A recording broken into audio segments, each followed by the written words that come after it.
will work. Let's see. Recording in progress. So I'm going to check on my Facebook page to see if it's live yet. Yep, we're live. Okay, everybody, we are live with Who Will Let the Dogs Out? And we're going to start in about 3 minutes. We'll let people jump on and let the audience build a little bit. And we jumped on a couple minutes early just to make sure everything was working okay. All right. I was going to have some music playing and all that. And I said, you know what? No, because if I get too much going on, something's going to go wrong and I'm going to lose everything. I'm like, I'm just going to keep it simple. Definitely. Yes. Yeah. You know, and I've used StreamYard now for the past 2 podcasts. I also have another program called Restream, but this seems to work really, really well. And this is the free version, and I'm not going to fix something that's not broken. So I thought, just keep with this. So good to know. Yes. I used it one time. It's been a few years. I used it one time during the pandemic when I had when 100 Dogs and Counting came out, that book, and Nancy helped me, and we did remember that was StreamYard that we used. I remember that. That was a long time ago. I was so nervous because I'm so not techie, but they do make it easier for you. So even people like me can do it. Yep, and everyone knows that I'm like the queen of tech things going wrong. So like I'll be halfway in something and then it just like disappears.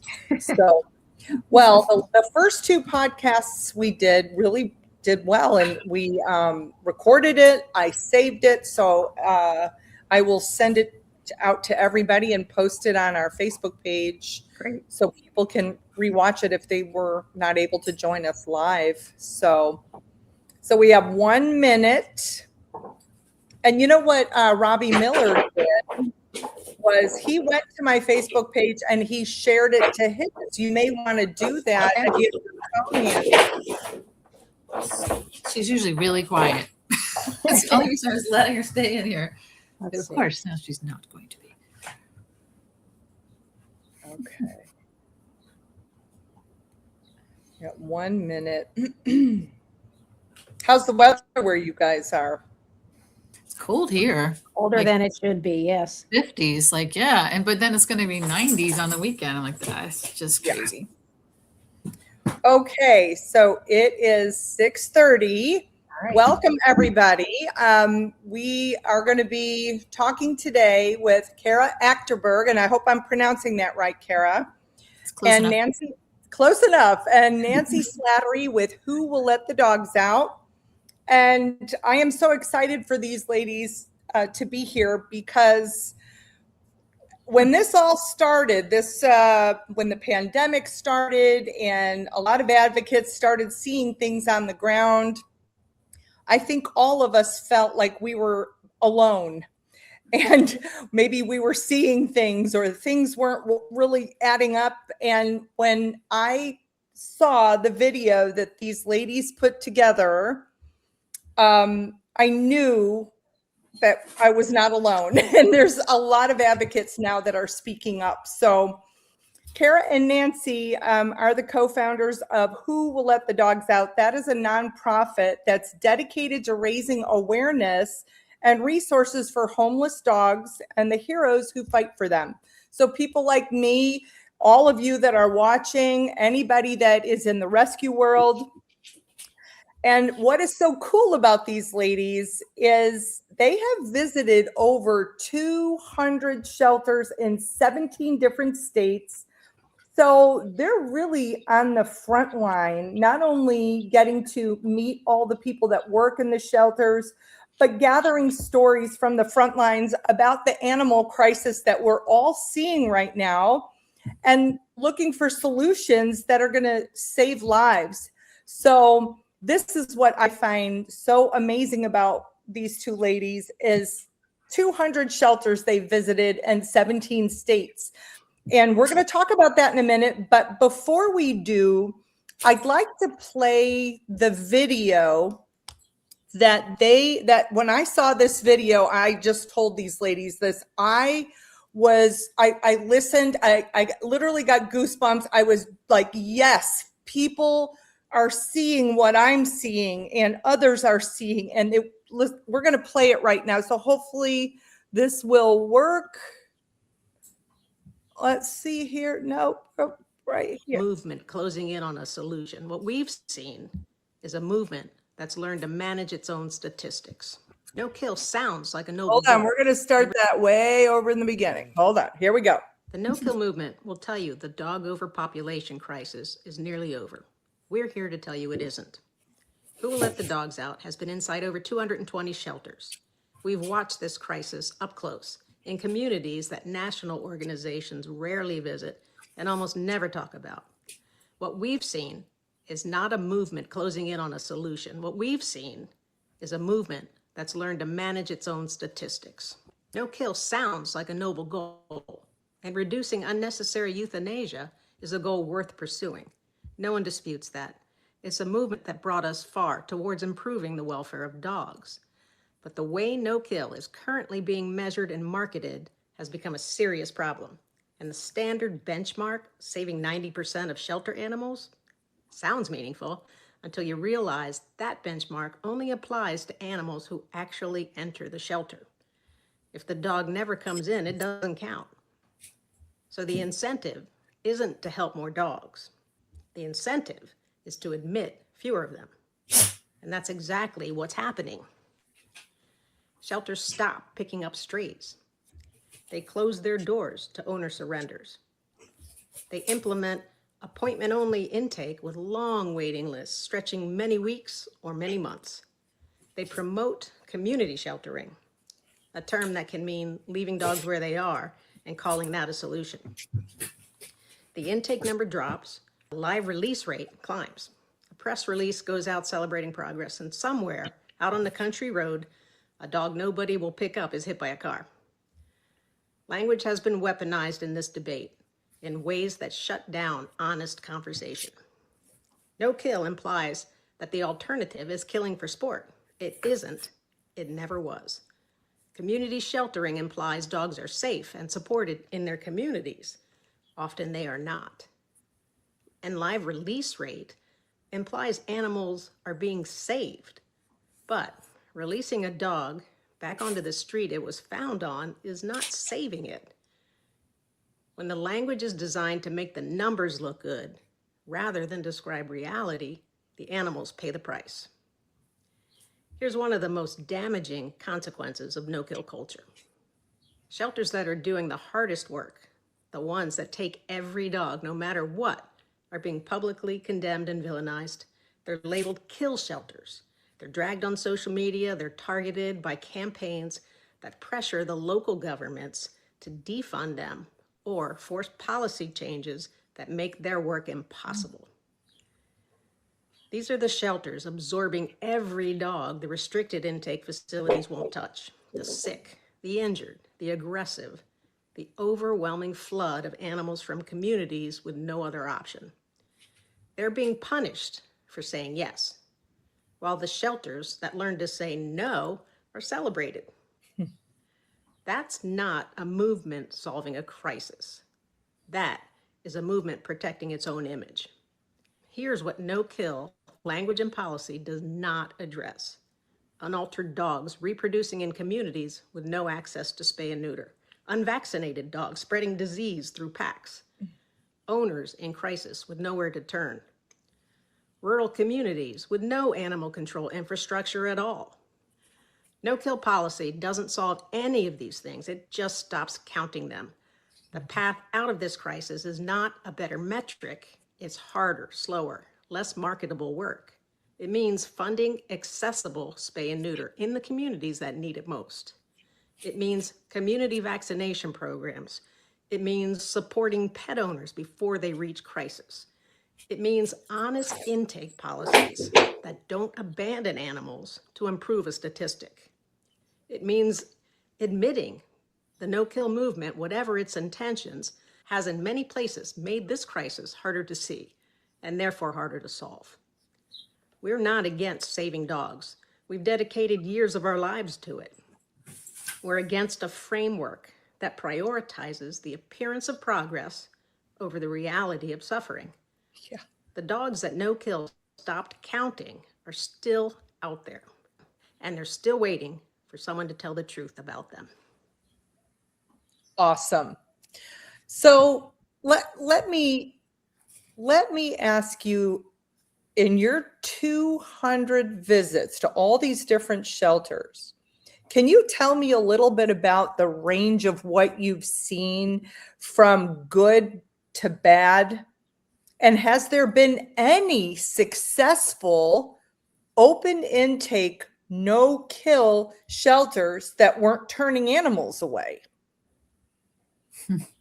I just wrote about one on our blog just this week that I consider a gold standard. Now, that said, they are not technically open intake because they operate, they are a municipal shelter, but they have rescue partners. It kind of works the way it was designed to work.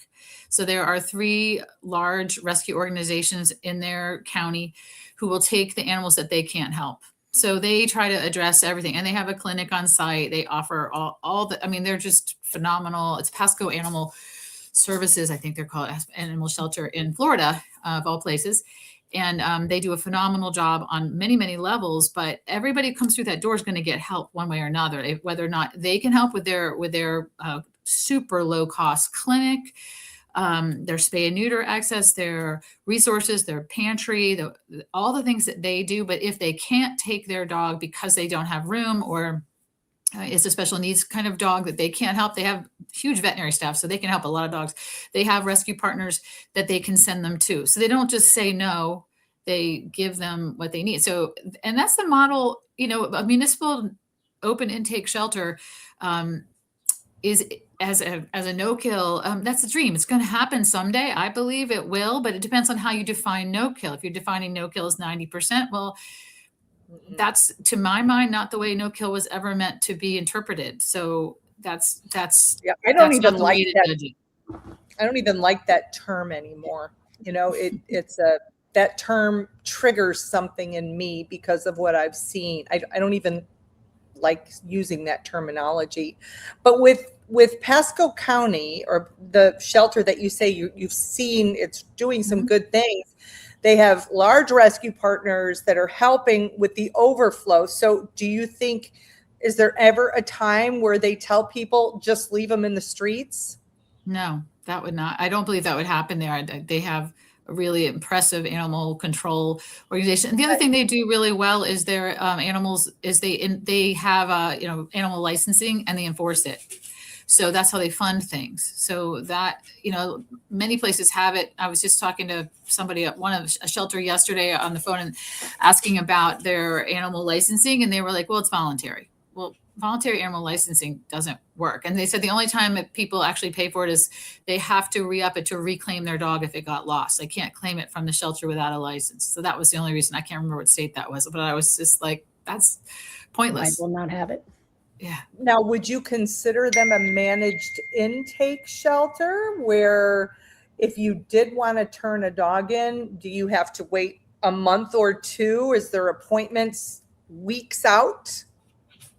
I don't remember that they have a waiting list like that. From what I recall of that visit is that, if it's an emergency or there's a crisis, they will take that dog if there's no other option. But if they can send it to one of their rescue partners, that's what they will do instead. And that's just it, finding a solution for everybody who comes in the door, some kind of solution. That's what you're obligated. If you are a municipal shelter, that's your job. You're to serve your community, be a resource. So if you can't help them, then you better figure out who can, because you can't just say no. Right. Now, what would be the worst? So that's one of the better shelters, because I've not seen any of them work that well with their rescue partners, and still claim that they're open intake and not leaving them in the street. So I've not seen that here. So that to me is encouraging. So that's one of the better ones.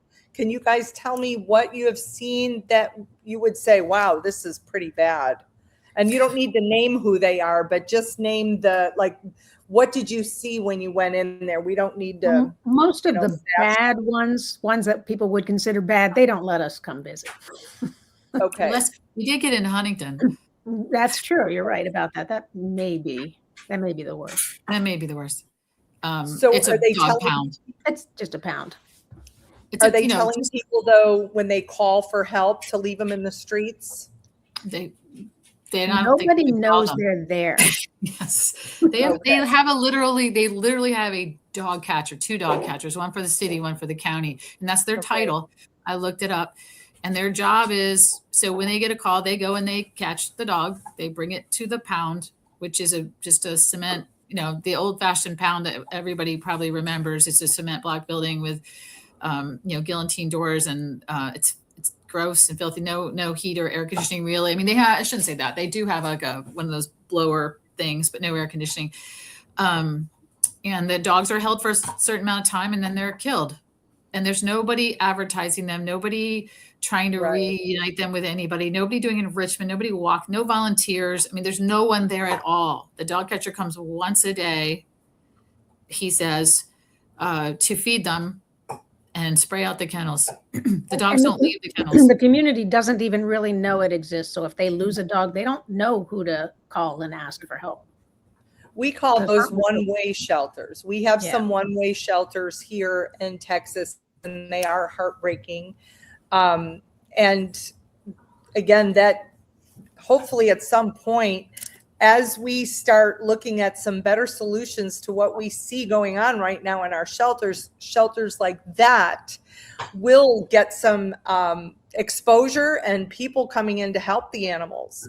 So, you know, I've been doing this 16 years. And when I first started, boy, oh boy, were there places where they were just, the dogs went in, but they didn't come out. And I started videotaping them, putting them on YouTube, and then other people started helping. So there's a lot of places that feel like they're 20 years ago, like just haven't gotten any better. So the one that you mentioned in Pasco County, that's encouraging. So here, and you guys are in Virginia, right? I'm in Pennsylvania. You're in Pennsylvania. And what are your shelters like there? Well, I'm in Virginia, but Pennsylvania is different. Pennsylvania is different. Pennsylvania, ours runs on a hybrid system, and our shelter where I live was in a lot of trouble about 6 months ago for not taking dogs. They closed intake. And so hybrid shelter is a municipal shelter, contracts them to do the job. It's the SPCA. And they shut down intake and had a lot of people. Actually, I think it was the shelter in the neighboring county called them out because people were dumping dogs there. Yep. That's what we see here. And after they were called out, they said, no, we can't do that. We have to take dogs. So they at least. And were they, because what we see them doing here is just what you said. You have one shelter that wants to serve the public. We have children walking to school in these neighborhoods, and you cannot let animals, dogs, just roaming in packs where kids are walking to school. And we would have one shelter picking up and surrounding shelters not picking up. So people were dumping on the one that was picking up that still is trying to serve the community. Right. And it almost feels like these people are closing in on the shelters that are actually open intake and doing exactly what your video said. And they're villainizing them by calling them kill shelters and really, you know, turning the community against them. And I've even seen them, because of that kind of language, incite violence. Yeah. Where threats and everything else. It's horrible.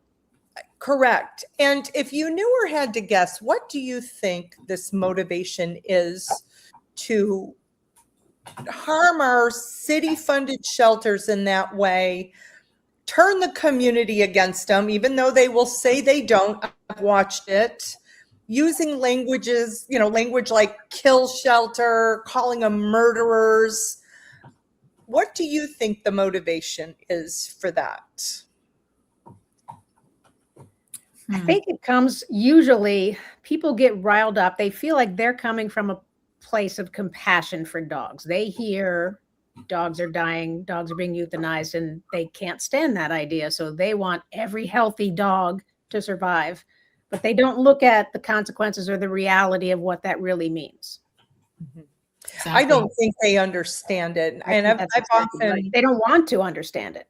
no. And if we look at the history, I'll just talk. When I started, I had no clue that they euthanized healthy dogs. And Right. that's how I got sucked into dog rescue. As much as I love it, I got lured in because the word euthanasia. And I see that on all their campaigns, and it really makes people act. And it makes them not only act to save the dogs, but donate here. So initially, that's all I was focused on. I call it the euthanasia game. It was, oh my gosh, they're going to euthanize the dog. They don't, I feel like they focus people there because they don't want them to see the bigger picture. And if we actually solve this crisis, which I hope we will do, or at least inch closer in my lifetime to solving it, that they would be out of a job. So have you ever visited a quote no-kill shelter that picked up every dog that people called on, called for help on? I have not here in Texas.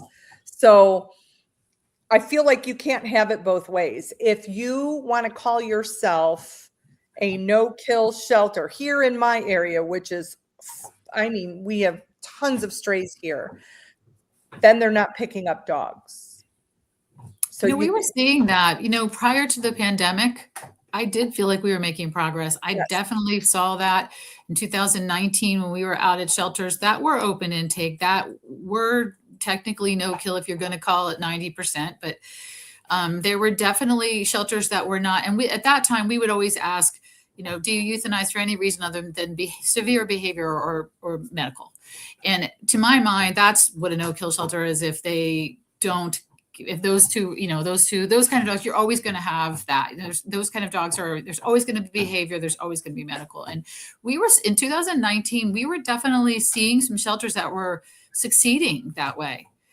Yep, but the pandemic just rolled everything back. I feel like we've fallen back a decade, maybe further at this point because of the things that changed during the pandemic. And some of it was, the economy and housing and insurance and breed specific law, that kind of stuff, big stuff. Yeah. But a lot of it was the managed intake really took hold. Like I just first heard about it in 2019, but it was interpreted differently. It was interpreted then as when somebody wanted to surrender a dog, they had to make an appointment. It wasn't like you have to hold your dog for months. It was an appointment and you might have to wait a week. And that's reasonable, right? Unless it was urgent, they had been evicted, had been arrested, whatever. That's the way it was interpreted. And I thought that sounds smart. Managed intake seems like a good idea.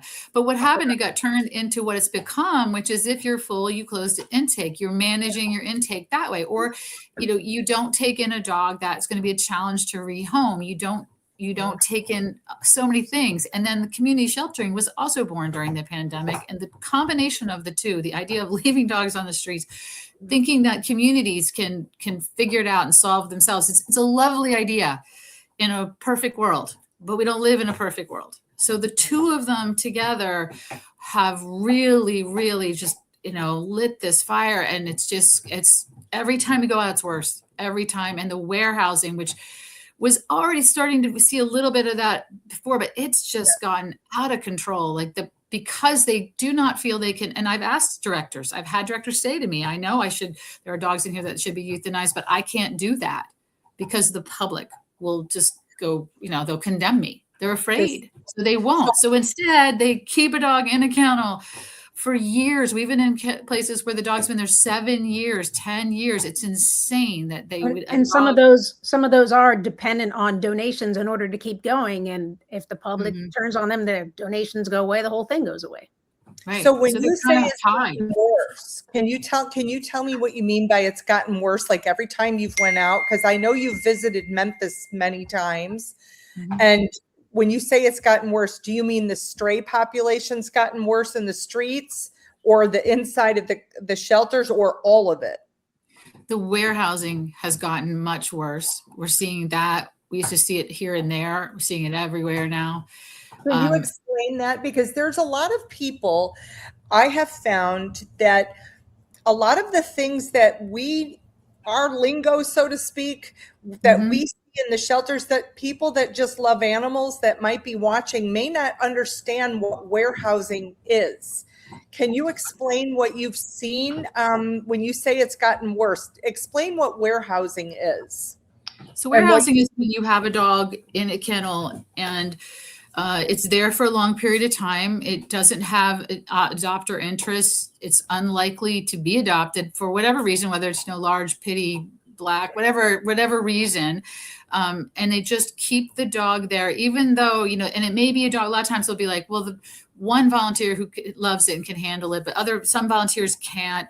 But for a number of reasons, that dog is just not moving out. And so, but they just keep it. They just keep it in their kennels. And sometimes when the numbers get high and the dogs are staying there and staying there and staying, the dogs are deteriorating. A lot of them are deteriorating. We go in and we'll see them doing all kinds of certain, behaviors that you see that you can tell that dog is mentally losing it. When you think about a dog not being able to be a dog, he's in a cement enclosure by himself. Okay, they're pack animals by himself, not getting to get out and have human contact, not getting to sniff the ground, not getting to play.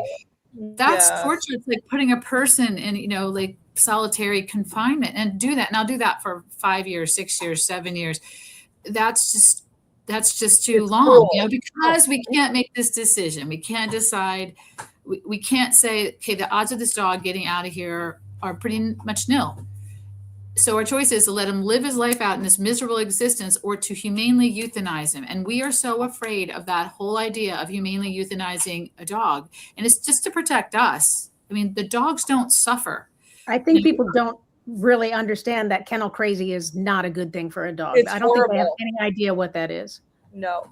And when you've talked to them about the directors about this, and you've actually seen the dogs going kennel crazy, and they will tell you, I'm sorry, we can't euthanize because we're afraid of what the public's going to say. Have they actually said that? Oh yeah, totally. Oh, yeah. And sometimes they're not going crazy. Sometimes some dogs just kind of like, this is my life, this is where I am. But quality of life, comes into question here. And back in the day, 2019, back in the day, when they were not over full, when everyone was not over full, maybe that's okay. If you've got a very resilient dog, you can handle this life. Maybe that's okay, but not now, because every dog that is sitting in there for years upon years is keeping other dogs out. It's taking resources and space from dogs who need help and who you probably could help. But because you refuse to make those hard decisions to save, your reputation, to protect these words, you are going to torture this dog, but you're also going to cause other dogs to suffer outside of that shelter. The dog life on the streets is not a good one. And the stray population, absolutely. We have seen that everywhere, even just driving around. We didn't used to see dogs on the road. Now we do in the South, dead on the side of the road, wandering. We hear it all the time. And if you just Google it. Why are these national organizations running to the news media saying, we're making progress, we're closer than ever? When I saw it, and they eat that stuff up. It's almost like they will not practice journalism and say, wait a minute, I'm seeing a lot of strays on the street. Every time I open social media, I see another shelter posting, we're over capacity, we're going to use it. Why are they not picking up the other side of the story? That's a good question. We've asked, we've tried to contact everybody, and nobody will pick up the story. And even doing it from, you had mentioned doing it from it's a scam type of thing, because people are donating to this based on, we are doing good things for dogs. Well, they haven't even done that. They haven't taken it as a public health side, as a safety side. All of those are stories they ought to be on. They ought to be on. And I don't know if you feel this way. I know I do. I feel like the public safety things that I'm seeing on the news, the bite cases, people worried about rabies. All kinds of issues are now starting to be reported on. So even though they have not done what we would like them to do and tell the other side, I feel like it's inching closer to that happening. Because unfortunately, it takes a tragedy to get them to do anything about it. And I feel like we're getting close to a tragedy actually happening. Well, we really are. And I hate to say this, but I don't think the media will do anything because of the animals. The change will happen because of public safety. We will be taken back to why animal control originally started in the first place, which is where they're taking us to, in my opinion. And I am so fearful that I'm going to hear that a child contracted rabies. Human rabies is coming if they don't start picking up these dogs, and cats as well.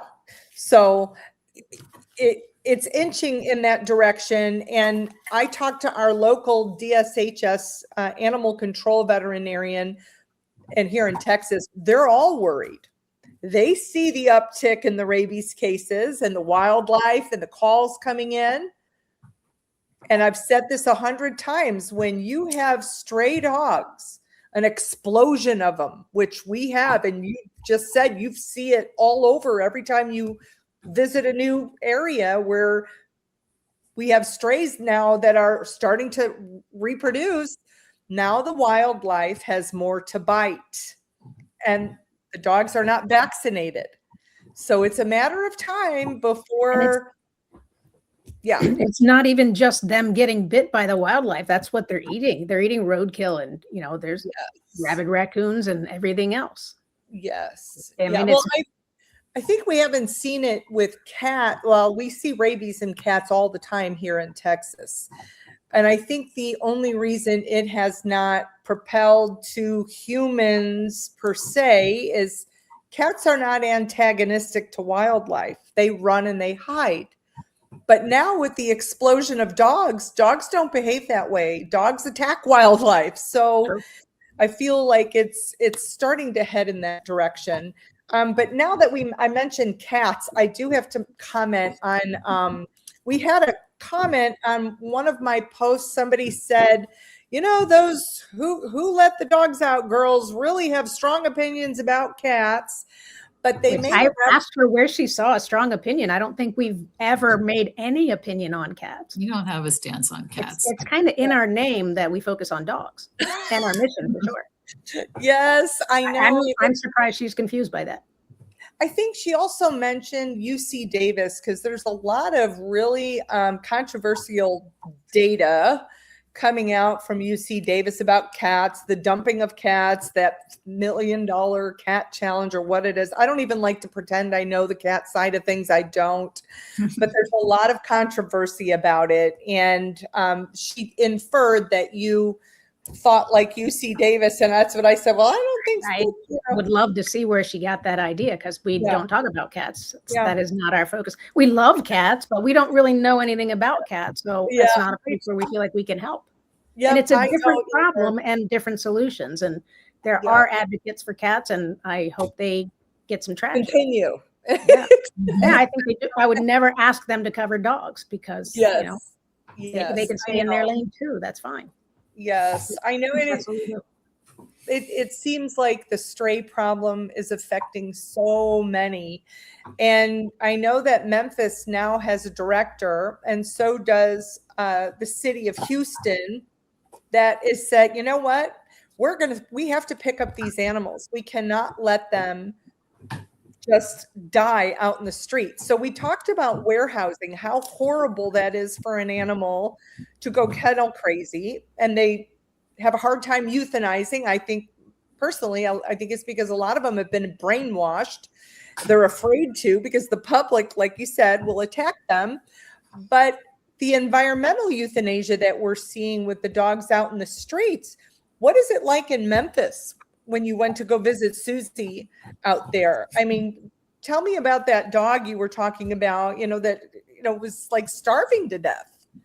What was really interesting to me is we went out with Susie and All Fours on the streets of Memphis, literally the week before the pandemic started officially, the first week of March. We went out and spent a day with her on the streets, helping people. They are an amazing organization. They help people. They help the dogs that live unchanged. They offer free spay neuter. They offer like dog houses and straw and advice and vaccinations. I mean, they're just phenomenal, going out to meeting people where they are and helping them. And it was a really inspiring day. And we saw, I don't know, 8 or 10 dogs, something like that over the course of the day, just different ones. They were chained. We went back out with them again in 2025. And I was blown away because we didn't even make it a block without like seeing strays, seeing like pregnant dogs running around. Like there were just dogs everywhere. It was amazing to see that difference in 5 years, what happened to Memphis. Like it was not good in 2020, but by 2025, it's dangerous. It was dangerous. I couldn't believe what we saw. And yeah, the dog that you mentioned is a dog that I fostered. A teenager and her mom who feed the dogs on the streets in Memphis were feeding dogs, and someone, I believe it was a police officer, said to them, "Hey, there's a dead one up there on the corner." They walked up to see the dog, and the dog was actually alive, but he was a skeleton, a living skeleton. And they saved his life. He ended up coming up here to me, and I fostered him. And when they saved him, I believe he was like 28 pounds or something. I can't remember, very little. And then he came to me. He was closer to 40, still very much a skeleton, but he was heartworm positive. He had abrasions all over his body. He was riddled with worms. And that was from life on the street. It's just, that poor dog, that dog suffering like that and would have died if those people had, but he's one of thousands. I mean, tens of thousands. People have a picture in their mind of dogs living this beautiful free life, running free on the streets and running with their buddies all day long. And it is not that at all. It is survival if they can. Well, one thing I've seen that infuriates me is we know that when the pandemic hit, these large national organizations used the disruption of COVID to push the community sheltering on our communities. And even when the pandemic was over, they didn't want the old model to go back. So they continued to leave them out in the streets. So obviously, as you just said, in 2019, when you visited Memphis, you saw some stray dogs, but it was inching towards a more humane world for animals at that point. Mm-hmm. Places like El Paso were really doing well with getting the animals out, but then you come up to 2025 and they're everywhere. So here's the sad part. During that 5-year period where the strays are exploding, Memphis is seeing an increase in bite cases, strays everywhere. Public safety it's like you said, it's dangerous. So now we have a wonderful director, Susie, I never can pronounce her name right, Hollenbach, comes in realizing we have got to clean up the streets of Memphis because it's dangerous for kids to be walking in these areas. Now, she can't find homes for all these dogs. Some of them are feral. So if she euthanizes, which she has, I saw her getting attacked on social media. There was a woman calling her a murderer. Yeah. And the same thing happened to the director with the city of Houston. He's picking up. He is trying to keep the public safe from the packs of dogs, but surrounding him, they're not picking up dogs because they're trying to tell the public we're closer than ever to no kill. So the news is attacking him. The community is attacking him. How do you see that happening all over? Everywhere. Yeah.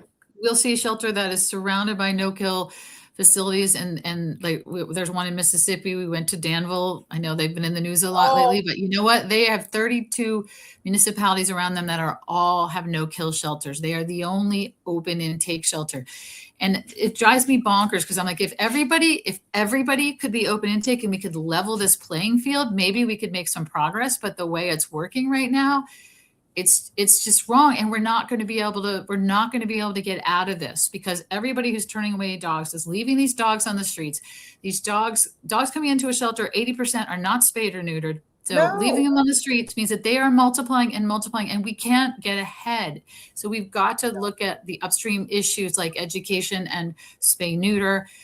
We've got to work on housing, fair housing for, dog friendly housing. We need to be looking at all of those things. I wish these big organizations that have all this money and reach and power, and they've got the microphone, I wish they would put their money towards creating more affordable housing that's dog friendly, and put to humane education, teaching children, starting with the children and teaching them how to humanely own a dog, how to be a good dog owner. And for God's sake, if we could just get some mobile spay neuter and make some progress in that. I mean, there's so many places we go to, they have no access to spay neuter. I mean, they don't want to adopt out unaltered animals, but they don't have a choice. And that's, they're never going to get ahead. They will forever chase their tails, literally. See, and that brings up such another big problem. You have shelters that have a high intake and they don't have access to spay neuter. So what option do they have other than euthanizing or sending them out not fixed? So I can honestly tell you, in my area with what I see, I do not see us getting out of this without euthanizing dogs. As hard as that is for me to say it, and I know it is for you too. You guys have dedicated your life, like I have, to dogs and to this cause. And I would rather see a dog humanely euthanized than dying out in the street like the one you mentioned, starving to death, laying on the side of the road, reproducing. I'd rather euthanize if there is no quality place to send them. I do not see us having a wonderful farm with 100 acres for all these dogs to go to that I see in the communities right now. And that is heartbreaking.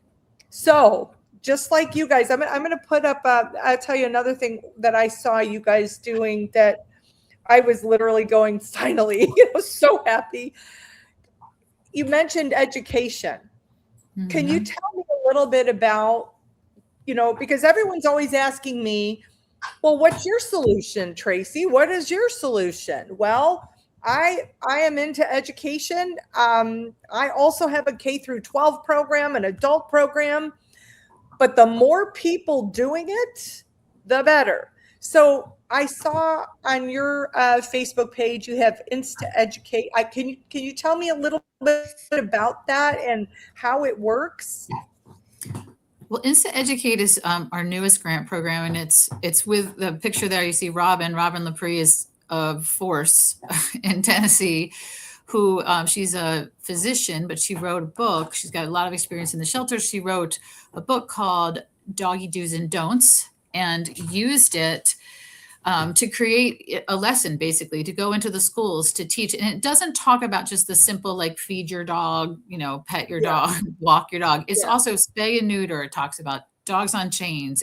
It talks about all of those kinds of things, and the bigger topics, and to try to educate the kids. And so that program is available to our shelter partners. But what we saw in North Carolina, I think is the best thing I've ever seen, was in Moore County, North Carolina, which I know the shelter has had some history there, but there is a organization there that created a curriculum for, I believe it's 4th grade, and like really good 8-week curriculum once a week to teach humane education, to teach about spay neuter and microchipping and all of that. And they got it passed so that every public, parochial, and private school in that county goes through this curriculum.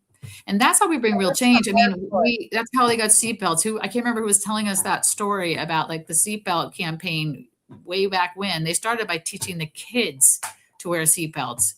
and it grew into becoming a law, and they taught their parents. And yeah, it's not going to happen instantaneously, but if we Right. start there, it will happen. It will It change will things. happen. So we think very alike. So education, education, education. And then of course, spay, neuter, spay, neuter, spay, neuter. And I've always said, as the education level comes up, the stray population will come down slowly. But when Mhm. people know better, they do better. There's so many Absolutely. communities, and I feel like you guys are going to agree with this too, but there's a lot of communities that I go into down near the border of Mexico, because that's the area that I rescue from.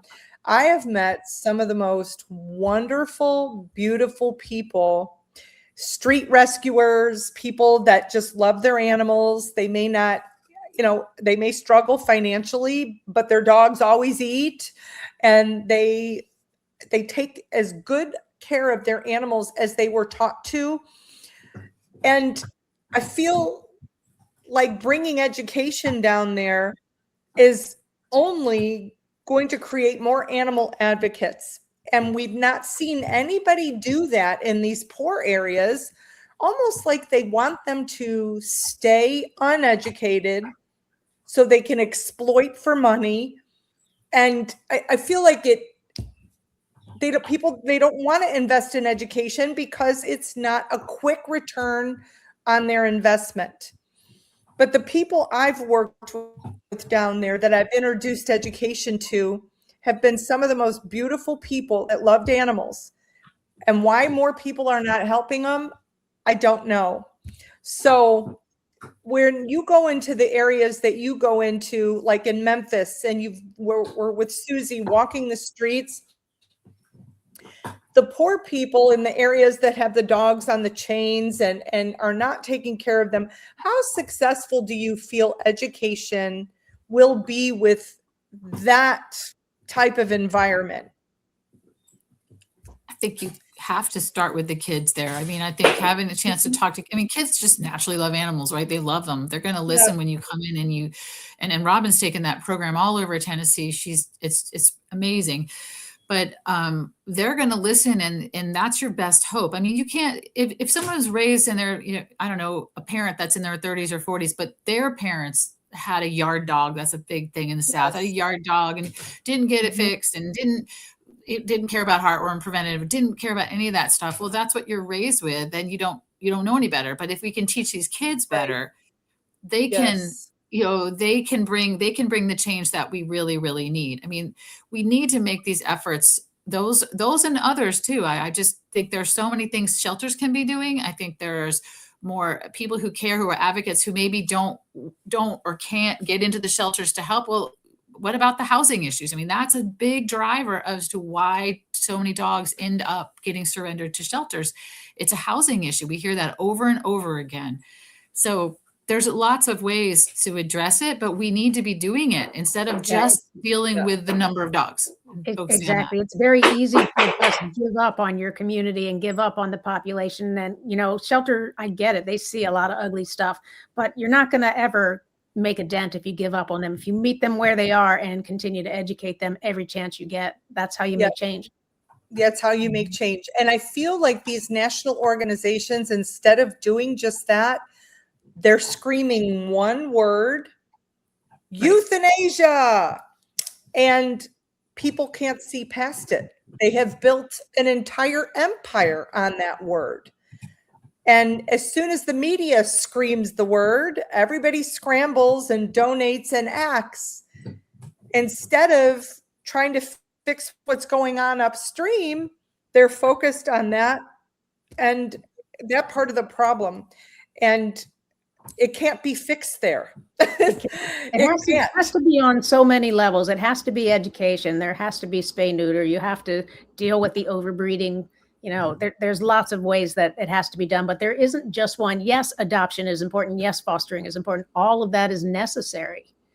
Transport is still important too. It's got to all be done responsibly. And those are all pieces that are going to make success happen. We don't have regulation in just about any area of what we do, from what I've seen. I mean, I have an animal shelter here in Hondo, Texas. Nobody comes out. Nobody, evaluates how many animals I have here. And that's what I've seen as a big problem with rescue groups all over the state of Texas anyway.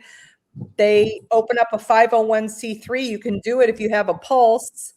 You can open up a 501 if you have a long criminal history of fraud in your background. They don't check. And you see all these groups opening up 501s, taking dogs in, taking more than they can take, and nobody checks on them. And then all of a sudden it's blown up in the news, a hoarding case here, a hoarding case there. I'm so tired of it. The animal industry as a whole needs so much help. If you had to focus or say one area that people listening could make a difference in, I'm going to say education. Is there anything that comes to mind, like somebody that loves animals, they're watching this podcast?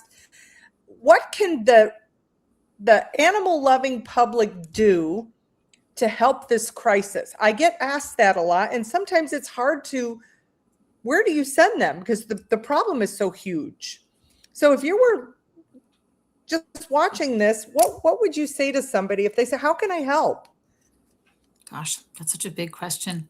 I mean, I always tell people to find out what's happening in their municipality. What's their shelter? What's happening with their shelter? And and their rescue, or if there are rescues, if they don't have, I mean, we go to a lot of places where there are no shelter. There is no municipal shelter. There's just rescues. Find out what's happening and figure out how you can help. I mean, if you don't have any money to give, there are still things that you can do, like obviously volunteering, but also just sharing on Facebook, on social media, on anywhere, just sharing the story of what's happening. I mean, we have to convince people to adopt and to stop buying from these backyard breeders. Honestly, go in with curiosity over your judgment, because you've been told this is the good shelter. They don't kill anybody. This is the bad shelter. Well, that bad shelter probably needs more help. They're not getting any support from anybody. Don't be turned away by that. I have so much respect for people who are working in those shelters because they love dogs. Oh, yes. That's another thing. I'm so glad you brought that up. When I've watched my shelter partners get attacked and called murderers, I've seen them have rocks thrown at their car, harassing phone calls. I've seen them cry over it. I don't know anybody in all the years I've been doing this that woke up one morning and said, I'd like to go work in an animal shelter because I want to euthanize animals. Right. Nobody does that I know of. They all love the animals very much. They work very, very hard. But our municipal shelters have a different mission than a private shelter. My mission is to save every animal I can, but I don't have to serve the public. So I don't have to take in every animal that somebody calls me about. And that's something I don't think people quite understand. I still get calls from people that say, will you take these dogs? And when I say no, they'll say, well, what are you talking about? You're an animal shelter. They don't understand the difference between an open intake facility and a private charity like what I run, that we survive on donations and grants. Your municipalities get tax dollars to fund them. So they are accountable to the public, and their number one job is keeping the public safe. And I think somewhere along the lines that all got mixed together. Absolutely did. Which has confused. Right, because people expect that the municipal shelter is going to save them all, and they don't understand the difference. I mean, we need both. We totally need both, and they need to work together. But the municipal has a totally different function. I mean, than a rescue, because I always call them, one's a shelter, one's a rescue, whether it's a rescue shelter or whatever. They're one or the other. But the municipals are the ones who are, what's happening now is they're getting pressure to be like the nonprofits, to be Right. like those. Yes. And that's where they're closing the intake. And now there's not a safety net. Now there's nowhere for these dogs to go, nowhere for these people to get help. And that's what's driving the crisis right now is I mean, there's a lot of little pieces to it, but the biggest piece is that these shelters are not taking in dogs, and they're just letting the ones they have sit for years instead of helping everybody who needs help. Yep. And people need to understand that if you call for help, and this is something Robbie Miller, who was on this podcast last month, mentioned, and it's worth reiterating. If you pay taxes and you have a city shelter and you call for help because you have a dog in your yard or whatever it is, don't take no for an answer. If they tell you we're full or we're having a distemper outbreak or they have some other excuse, you need to be very, very firm and say, I'm a taxpayer. I need help with this animal. You show up and you bring the animal in. He recommended it. You know, it's not going to work every time, but I do know when these national organizations were infiltrating Texas and some of the shelters that I visit, the animal care officers were calling me on a daily basis. And this is what they said. Their entire goal is to keep animals out. They won't help the public. They have every excuse in the book why they're turning them away. And they're giving out appointments months down the road because they know the person is not going to wait that long, and they're either going to go shoot the dog or they're going to go find another solution to the problem. Their whole goal is to keep them out. Yeah, that's the strategy, managing those numbers. You know, as long as you don't bring them in, you don't have to worry about your live release rate. Right. Yes. That's the sad part. So I'm going to hopefully step on a limb here and say, I do feel like with the video that you guys did, I think it got, right now, I think I looked, it was like around 850 shares. People are watching it. People are seeing what we're seeing now and listening to what's actually going on. And one voice unlocks another. So the more people that share, the more the word is getting out. And I do believe in my heart that if people knew and understood what you see and what I see on an everyday basis, I don't know any animal lover that would be okay with letting a defenseless animal just defend itself out in the streets of Memphis, Tennessee, or wherever you're at. I don't know anybody that's okay with that. When you love animals, you want all animals helped, not just the one. That's kind of been our thing, is just to keep talking and hope that other people keep sharing and keep, you know, spreading the message, because eventually smart people are going to understand what to do and they're going to fix it. Yeah. But if nobody knows there's a problem, if you're told we've solved this, we're great, then nobody's going to work on it. We've said from the very beginning, it's not that people don't care, it's that they don't know. And that was why we started this organization, was because of that. There are lots of dog lovers in this country. Right. Man, we are a dog loving country. So we just need people to know what's happening. And that's the struggle. And is there anything that you guys need for your organization? Like, what is your greatest need right now? Is it donations? Is it funding? Yep. Well, we have some grant programs we help the shelters. We have a couple different grant programs that we run to help them with unbudgeted needs. They're kind of aimed for the municipals who can't get, they can't get, some of them, we know, don't even have a budget for food. They have very little budget for things.